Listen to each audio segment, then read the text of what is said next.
अखेर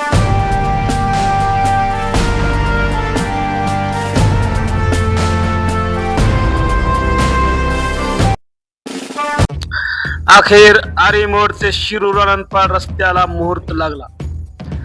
माजी मंत्री आमदार संभाजी भैया निलंगेकर यांच्या आदेशावरून बंद पडलेला रस्ता, त्या रस्त्यावर पडलेले खड्डे यामुळे बरेच ऍक्सिडेंट होऊन दुचाकी स्वारास आपले प्राण गमवावे लागले, तर बरेच जणांना आपले हातपाय गमवावे लागले.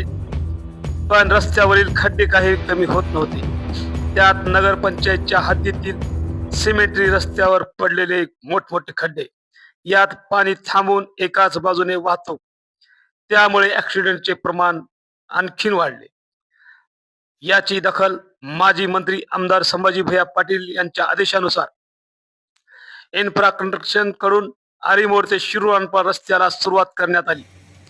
यावेळी भाजपचे संजय गांधी निराधार योजनेचे अध्यक्ष गणेश सलगरे, भाजपा तालुका संघटन सरचिटणीस गणेश खरटमोल, बापू भिंगे, त्र्यंबक आर्दे, सुभाष भंडे, नारायण पवार, बालाजी आरीकर, गणेश एलमटे, पिराजी पवार आदींच्या उपस्थितीमध्ये या रस्त्याची शुभारंभ करण्यात आली.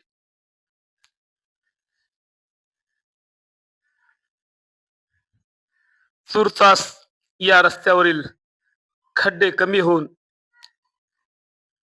रस्ता एकदम सुंदर करण्यात आला. यामुळे प्रवाशांनी सुटकेचा श्वास घेतला व संभाजी भैयाचे आभार मानले.